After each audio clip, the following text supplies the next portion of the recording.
Welcome back to another weekly love reading. This reading is purely for the Hindi audience. तो आज इस reading में हम ये समझने की कोशिश करेंगे कि आपके लाइफ में, आपके माइंड में जो भी कोई रोमांटिकली एक इंसान है, ये सिचुएशनशिप हो सकती है, ये क्रश हो सकता है, ये एक्वेंटेंस हो सकता है, कोई भी जिसको आप आपको जिससे क्लियर सिग्नल्स नहीं मिल रहे हैं, क्लियर कम्युनिकेशन नहीं मिल रहा है और आप समझना चाहते हो कि इस बंदे या बंदी के दिमाग में चल क्या रहा है, ठीक है, और ये आपसे चाहते क्या हैं, क्योंकि उसके बेसिस पे ही आप अपनी इमोशनल एनर्जी सही जगह पे रीडायरेक्ट कर पाओगे. Maybe you are all over the place right now. आपके इमोशंस ऊपर नीचे जा रहे हैं, आपको समझ नहीं आ रहा कि या तो वाइट हो या ब्लैक हो, पर आप ये ग्रे एरिया में अटके हुए हो. तो हम समझने की कोशिश करेंगे कि चल क्या रहा है. एंड ये बहुत स्पेसिफिक कलेक्टिव के लिए होगा, तो अगर ये रेजोनेट नहीं करता तो for no reason please don't make it fit, ठीक है. So while I am shuffling these cards, उस इंसान का चेहरा, उसकी आवाज़ इमेजिन कीजिए as though they were standing right in front of you and gazing at you. Visualize that 1-2 minute के लिए. चाहो तो इस वीडियो को पॉज कर सकते हो. उनका नाम, उनकी आवाज़, उनकी शक्ल, सब कुछ अपने दिमाग में विजुअलाइज कीजिए.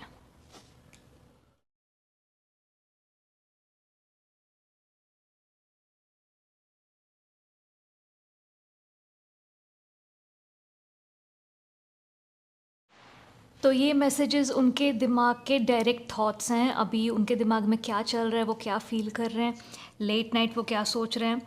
तो here we have, you came closer than anyone, we both know I am not the one for you. तो आई थिंक यहाँ पे कुछ है जो ऐसा लग रहा था कि शुरू होने वाला है. अब आपको वो नई बिगनिंग जिसका आप बहुत टाइम से, महीनों से, सालों से इंतज़ार कर रहे हो, फाइनली वो आने वाली है. और आप इस कंप्लीट एक्साइटमेंट में थे कि फाइनली मेरे लाइफ में ये हो रहा है. आई वंडर ये कैसा फील होता है. I can not wait for this to move ahead. पर ये चीज़ मूव अहेड हुई नहीं. It did not take off the ground. ऐसा होता है ना कि कुछ चीज़ें जैसे हमको छू के निकल जाती है, पर हम उसको कम्प्लीटली एक्सपीरियंस नहीं कर पाते. तो ये एनर्जी मुझे इस इंसान से आ रही है कि ये आपको छू के निकल गए हवा की तरह, पर आप वो एक्सपीरियंस जो आप क्रेव कर रहे थे और आपको लग रहा था कि आप इस इंसान के थ्रू वो करने वाले हो, आपको मिलने वाला है, कुछ नया आने वाला है, वो शुरू होने से पहले ही ख़त्म हो गया. तो we both know I am not there for you. इसको हम बाद में थोड़ा क्लैरिफाई करेंगे क्यों उनको ऐसा लगा कि he is not the one for you और she is not the one for you, या ये आगे काम नहीं कर पाएगा या इसका फ्यूचर नहीं है. You came closer than anyone else. Definitely यहाँ पे शायद द बिगनिंग स्टेजेस की बातें शुरू हो गई थी, थोड़ी इंटीमेसी आने लग गई थी. वो होता है ना, वो आप उस एज तक पहुँच गए थे जहाँ अब इसके बाद बस ऑफिशियल होना बाकी है. हमने बातें की है, हमने इंटीमेट बातें की है, डीप बातें की हैं, डीप डिस्कशंस किए हैं. मे बी बहुत सारी सिमिलैरिटीज़ हमको एक दूसरे में पता चली. तो शायद आपको समझ नहीं आ रहा कि इतनी सिमिलैरिटीज़ होने के बावजूद वो ऐसा किस बेसिस पे सोच रहे हैं कि they are not the one for मी.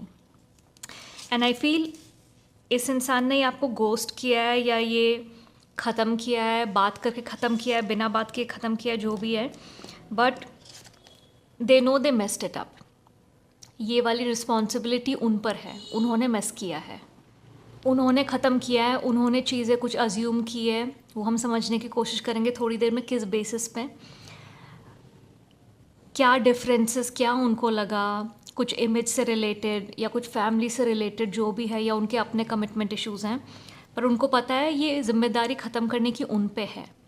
आगे जाके अगर उनको वापस भी आना है या उनको ये एक्सप्लोर करना है, क्योंकि इन्होंने ख़त्म किया है, दे आर अवेयर कि वो जिम्मेदारी शुरू करने की और अप्रोच करने की भी इन पे होगी, given that you want it. तो ऐसा नहीं है अगर आप इस इंसान को बेनिफिट ऑफ डाउट देने की कोशिश कर रहे हो कि शायद इसको पता नहीं है, इसको समझ नहीं आ रहा. जब हम किसी से प्यार करते हैं, हम उनको बहुत बेनिफिट ऑफ डाउट देते हैं, जैसे कि वो 2 साल के बच्चे हैं, जैसे उनको तो पता ही नहीं है, उनकी तो अपनी अकल ही नहीं है. और ये यूजुअल है, ये कॉमन बिहेवियर है when you are in love. But आप ये समझो कि ये जो भी है, they are very smart and intelligent and they know what they are doing.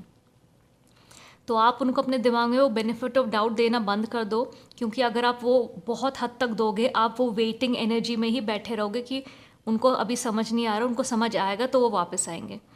इससे आपका टाइम वेस्ट होगा, आपकी एनर्जी वेस्ट होगी, और आप जो अभी आपको करना चाहिए वो सारी चीज़ें होल्ड पे डाल के इसी एनर्जी में बैठे रहोगे। ठीक है, सो इनको पता है ये क्या कर रहे हैं, ये ऐसा नहीं कि इनको पता नहीं है क्या कर रहे हैं। ये आप एक चीज़ क्लियरली समझ लो, that person knows what they are doing, और वो इंटेंशनली सोच समझ के कर रहे हैं जो भी कर रहे हैं, अपने दिमाग के हिसाब से अपने डिसीजंस वो ले रहे हैं। I am not available but we will be together again. तो मैंने कहा कि इनके दिमाग में वो है पॉसिबिलिटी कि कभी मुझे वापस आना हुआ तो वो जिम्मेदारी मेरे ऊपर होगी, क्योंकि मैंने ख़त्म किया है। तो ऐसा नहीं कि उन्होंने पूरा दरवाज़ा बंद कर दिया, पर अगेन जस्ट आप बिकॉज आपको पता चल रहा है कि उन्होंने दरवाज़ा पूरा बंद नहीं किया, इसका मतलब ये नहीं आप वहाँ पे बैठ के झांक के वेट करते रहोगे।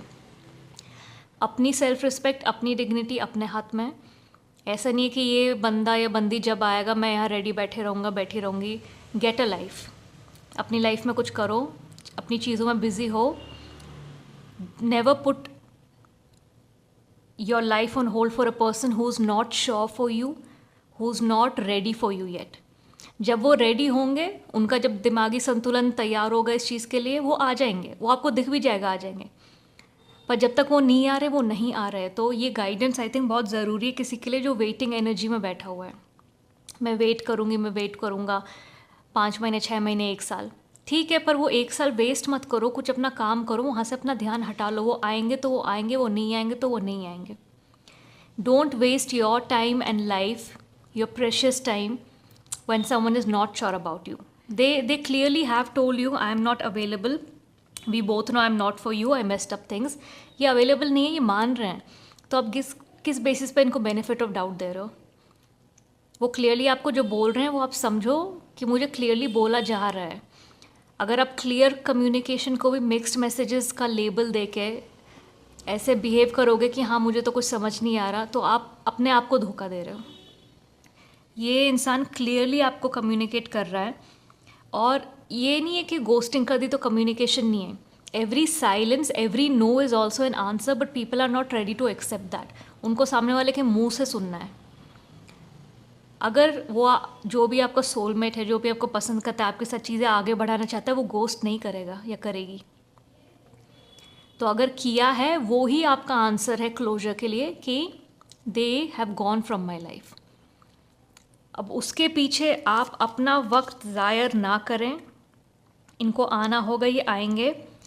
You can not mentally prepare someone and make them ready for you. वो खुद से आना चाहिए उनमें कि उनको आगे बढ़ना है कि नहीं, क्योंकि जो श्योर होता है उनको किसी के साथ आगे बढ़ना है, वो आगे बढ़ते हैं, वो पीछे नहीं हटते हैं। और अगर वो किसी अपने इश्यूज़ की वजह से पीछे हट रहे हैं, तो अगेन वो इश्यूज़ उनके लिए हैं डील करने के लिए, आपके लिए नहीं। Stop taking every romantic partner as a project for yourself, ठीक है, जस्ट बिकॉज वो आपको थोड़ा डोपामीन हिट देता है। It's not worth it. अभी समझने की कोशिश करते हैं इन्होंने किस बेसिस पे ये डिसाइड कर लिया था कि आई am not the one for you. ठीक है, इनके दिमाग में क्या क्या फितूर चल रहा है इनके दिमाग में।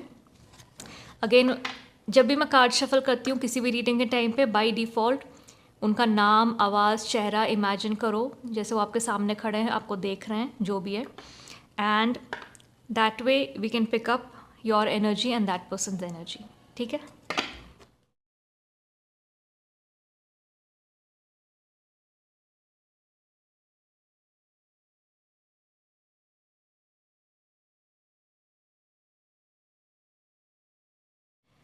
सो ये हमारे क्लैरिफिकेशन कार्ड्स है। We have king of swords, we have 9 of swords. This talks all about आपके दिमाग में क्या चल रहा है, the mental chatter, the thoughts. ठीक है, तो जैसे मैंने कहा था कि ये इंसान ने सब सोच समझ के डिसीजन लिया है। ये बहुत फर्म है अपने डिसीजन में, पर ये जो आपको स्वॉर्ड दिख रहा है ये थोड़ा टेढ़ा है, सीधा नहीं पकड़ रखा है।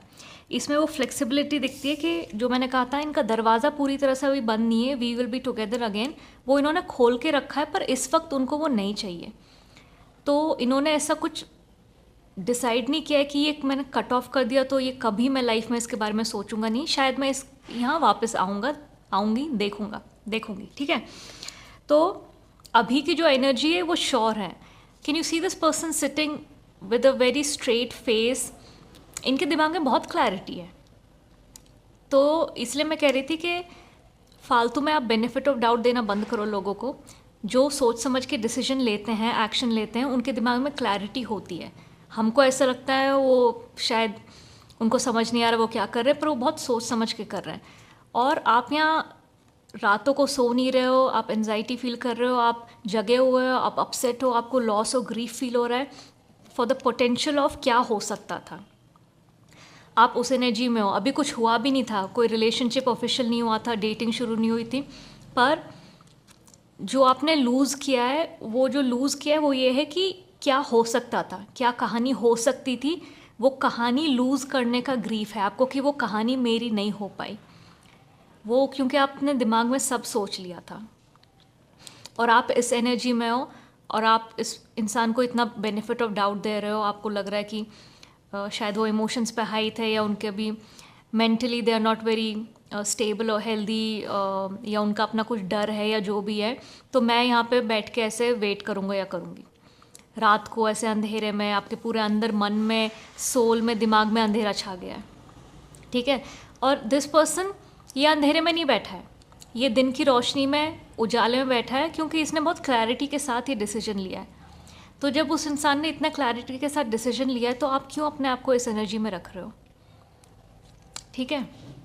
हमें अभी भी समझ नहीं आ रहा, रीज़न नहीं मिल रहा कि इन्होंने किस वजह से ये तोड़ा है। तो हम ये थोड़े लव मैसेजेस समझने की कोशिश करेंगे कि रीज़न क्या था।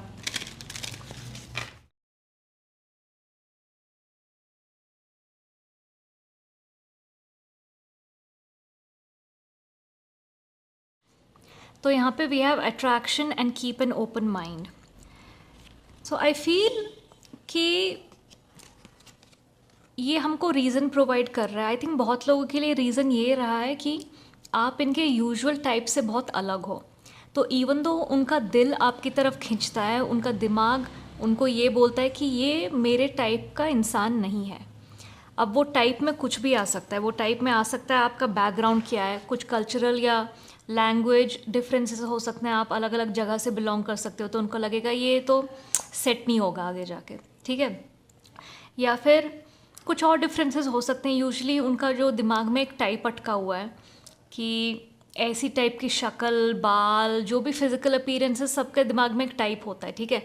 But when you fall for someone after that type does not matter. A lot of people, उनको हमेशा लगता है ये मेरे टाइप का होगा, ये मेरे टाइप की होगी, पर वो कम्प्लीटली किसी ऑपोजिट टाइप के इंसान से प्यार कर बैठते हैं, ठीक है। बिकॉज प्यार की उस तरह की आँखें नहीं होती जो हमारे दिमाग की होती हैं। प्यार ये नहीं देखता कि भाषा सेम है कि नहीं, कि बैकग्राउंड सेम है कि नहीं, रिलीजन सेम है कि नहीं, प्यार किसी से भी हो जाता है। तो आई थिंक यहाँ पे इनको आपके लिए फीलिंग्स आ गए थे, इनका दिल दिमाग आपकी तरफ खींच रहा था, पर वो दिमाग का एक हिस्सा बार बार इनको ये याद दे रहा था कि ये मेरा टाइप नहीं है। और आई थिंक इस इंसान को थोड़ा अपनी इमेज की भी कुछ है, इनको अपना इमेज को लेके इनको ऐसा लगता है कि अगर ये अपने यूजुअल टाइप से हट के किसी और के साथ जाएंगे तो या तो इनका सर्कल या इनका नेटवर्क या इनके घर वाले कोई तो इनको जज करेंगे, और इनको पता भी नहीं कि वो जज करेंगे, ये खुद ही अज्यूम कर रहे हैं। May be they will not care because they understand this concept कि प्यार किसी से भी हो सकता है, ठीक है। या इनके ऐसे टाइप का सर्कल है जो बहुत जजमेंटल है और इनको पता है। तो दोनों में से कोई भी सिचुएशन हो सकती है, या तो अपने दिमाग में ये जज कर रहे हैं, या इनका एक्चुअली ये जानते हैं कि जजमेंटल लोगों के बीच इनका उठना बैठना है। तो आई थिंक इस चीज़ से ये थोड़ा पीछे हटे हैं कि इनको फीलिंग्स हैं, पर ये अपने टाइप का ढूंढ के उसके साथ कुछ आगे बढ़ाएंगे, और इनका दिमाग प्रोसेस नहीं कर पा रहा कि जो मेरे टाइप का है ही नहीं, मुझे उसके लिए फीलिंग्स आ कैसे गए। तो ये अपने ही दिमाग में अटके हुए हैं, और अपने दिमाग में ऐसे अटके हैं, उलझे हैं कि इनको ये ख़त्म करना पड़ा, क्योंकि इनको समझ ही नहीं आ रहा। जब समझ नहीं आ रहा, क्लैरिटी नहीं है, तो ध्यान उन चीज़ों पे ज़्यादा रहेगा जो कन्फ्यूजन है। तो प्यार करने का टाइम किधर मिलेगा, प्यार में कैसे कंसंट्रेशन होगा, आप पे कैसे अटेंशन देंगे जब अपने दिमाग में इतने जकड़े हुए हैं। ठीक है। सी दूसरा कार्ड अट्रैक्शन का था, तो वही इनको नहीं समझ आ रहा कि जो इनका टाइप है ही नहीं उनसे इनको अट्रैक्शन कैसे होगा। ये रीज़न है, ये रीज़न है कि ये आगे बढ़ा ही नहीं। उससे पहले ये पता नहीं डर के, जजमेंट के डर से, इमेज के डर से पीछे हट गए। तो let me know in the comment section below, आपने इनसे बहुत बातें की हैं तो आपको कभी समझ आया इनकी बातों से, या इन्होंने कभी आपको सामने से बोला कि you are not my usual type, usually मैं ऐसे लोगों के लिए जाता हूँ या जाती हूँ। तो let me know that in the comment section below अगर ये आपसे रेजोनेट किया है। अभी आपका गाइडेंस किया है फाइनल, आपका फाइनल गाइडेंस है ये जो 2 कार्ड्स हमको क्लैरिटी के लिए निकले थे, which is the star and the magician. अभी ध्यान से सुनो, ठीक है, आपके लिए क्या गाइडेंस है। सुनो, अपने दिमाग में अच्छे से समझो और आगे बढ़ो, ठीक है। You are the star of your own life, ये समझने की आपको कोशिश करनी है। कोई भी अगर आ रहा है आपकी लाइफ में, do not give the power to that person to make you feel less और स्मॉल। जस्ट बिकॉज कोई आपको फील करवा रहा है कि आप उनके टाइप के नहीं हो, इसका मतलब ये नहीं कि आप में कुछ खराबी है। हम लोग रोमांटिक कनेक्शंस में एक मौका ढूंढते हैं अपने आप को नीचा दिखाने के लिए, और ये सब में ये क्वालिटी मिल जाएगी सारे इंसानों में। हम वेट करते हैं कब हम अपने आप को क्रिटिसाइज़ करें, कब हम अपने आप को छोटा दिखाएं, नीचा दिखाएं। नहीं, you need to work on your self concept. अपने आप को हमेशा ऊपर रखना है, अपना सर हमेशा ऊपर रखना है। दुनिया में करोड़ों लोग हैं, आप हर किसी के टाइप के नहीं होगे, और ये बहुत कॉमन है कि जो हमारे टाइप का नहीं होता हमको फीलिंग्स आ जाते हैं, पर कुछ लोग उसमें आगे बढ़ते हैं। कुछ लोगों का माइंडसेट बहुत रिजिड होता है, वो आगे नहीं बढ़ना चाहते। तो आपको बस ये सोच के शांति करनी है कि इस बंदे या बंदी का माइंडसेट इतना रिजिड है, अच्छा है मुझे अभी शुरू में पता चल गया और डेटिंग करने के बाद नहीं पता चला, और तब अगर ख़त्म होता तो मैं कैसे डील करता या करती इससे। And also see it in a way that do you really want to be with this kind of shallow person, जिसको अपनी फीलिंग्स और जो उनके सोल को, हार्ट को, माइंड को नरिश कर रहा है, जिसके लिए उनको फीलिंग्स हैं, उसके साथ होने से ज़्यादा उनको अपनी इमेज की फ़िक्र है कि आपको ऐसे टाइप के इंसान के साथ आगे जाना है। तो आप थोड़ा अपने इमोशंस से निकल के अगर प्रैक्टिकली एक अलग पर्सपेक्टिव से सिचुएशन को देखोगे और इस इंसान को देखोगे, आपको मूव ऑन करने में बहुत आसानी होगी। क्या आपको अपना फ्यूचर एक शैलो इंसान के साथ बिताना है जिसमें उतना भी पर्सपेक्टिव नहीं है कि प्यार को तुम ऐसे एक बॉक्स में नहीं डाल सकते कि शायद तुमको कल जाके तुम्हारे टाइप का कोई मिल जाएगा पर उसके साथ वैसे फीलिंग्स नहीं आएंगे, तुम ऐसे सेफ फील नहीं करोगे जो किसी और के साथ कर रहे हो। तो वो सब उनके इश्यूज़ हैं, आप उनको सॉर्ट आउट करने दो। You don't have to get into that, वो आपका काम नहीं है। आपका काम क्या है, हमेशा याद रखना कि आप अपने लाइफ के स्टार हो। कोई आके आपको नीचा नहीं दिखा सकता, आपको छोटा फील नहीं करवा सकता, क्योंकि आप अपने साथ अकेले आए थे, अपने साथ अकेले जाओगे। तो आपकी ये रिस्पॉन्सिबिलिटी अपनी तरफ बनती है for the rest of your life कि आप अपनी डिग्निटी और रिस्पेक्ट मेंटेन करो। अगर आप अपनी रिस्पेक्ट मेंटेन नहीं करोगे, कोई बाहर वाला नहीं करेगा। You need to have a very good strong self concept, respect your self, walk away from situations when you have to, which you know are not good for you. ठीक है। With the magician card here, manifestation, manifest a better partner coming in to your life, जो 2 बार सोचे ना कि मुझे इसको commitment देना है कि नहीं। कोई ऐसा जो आते ही आप जिस तरह से उसको फील करवाते हो, उसके दिमाग में वो डिसीजन टाइम ही ना लगाए कि मुझे इसके साथ जाना है कि नहीं। वो इतना श्योर होना चाहिए आपके लिए, ठीक है, कि ऑर्गेनिकली वो चीज़ आगे बढ़ रही है। Anyone who is leaving you confused is not worth your time. Clarity होती है, कन्फ्यूजन होता है। अगर आपको कोई कन्फ्यूज्ड फील करवा रहा है तो आप क्लैरिटी सीख ही क्यों कर रहे हो? वो कन्फ्यूजन ही आपका आंसर है। No one who has true intentions, genuine feelings for you will make you feel confused. They will always come in with clarity. तो ये आपका बहुत स्ट्रॉन्ग मैसेज है यहाँ पे कि अपने आप को रिस्पेक्ट करना है, अपने आप को प्यार देना है। जो लोग वर्थ इट नहीं है, जो बहुत शैलो हैं, उनके साथ अपनी एनर्जी, टाइम वेस्ट नहीं करना है। हमेशा याद रखना है कि आप जो चाहो वैसी टाइप की लाइफ और पार्टनर मैनिफेस्ट कर सकते हो, और अपने आप को इतनी रिस्पेक्ट दो कि जब तुम्हें पता है कि कोई तुम्हारे लिए ठीक नहीं है, you have the power to walk away. ठीक है, तो ये आपकी गाइडेंस है। There is a lot of self love in this guidance. Love reading की तरह शुरू किया था पर सेल्फ लव में टर्न हो गया। तो आई होप ये मैसेजेस आपके साथ रेजोनेट कर रहे हैं। Let me know in the comment section below आपकी सिचुएशन क्या है, आपने कैसे उससे डील किया है। क्योंकि अगर आपने इससे डील कर लिया है या अभी डील कर रहे हो, जो लोग इसमें फंसे हुए हैं वो when they come across this video आपके कमेंट्स पढ़ के उनको इंस्पिरेशन और एडवाइस मिलेगी, जो वो सीख कर रहे हैं। शायद वो समझने की कोशिश कर रहे हैं कि मैं आगे कैसे बढ़ूँ। तो help other people by leaving your story in the comment section below. और ऐसे टाइप के हिंदी और इंग्लिश रीडिंग्स हर हफ्ते आते हैं। So don't forget to subscribe to receive your messages that are meant for you. और अगर आपको मेरे साथ एक private energy guidance session book करना है तो एक गूगल फॉर्म का लिंक आपको वीडियो डिस्क्रिप्शन पे मिल जाएगा। वहाँ जाके अपना वीडियो ड्यूरेशन सेलेक्ट करो, कौन से टॉपिक पे आपको चाहिए रीडिंग वो सेलेक्ट करो, and within 5 to 10 business days आपको वो वीडियो रिकॉर्ड होके मिल जाएगा। I will see you in the next weekly reading. Bye.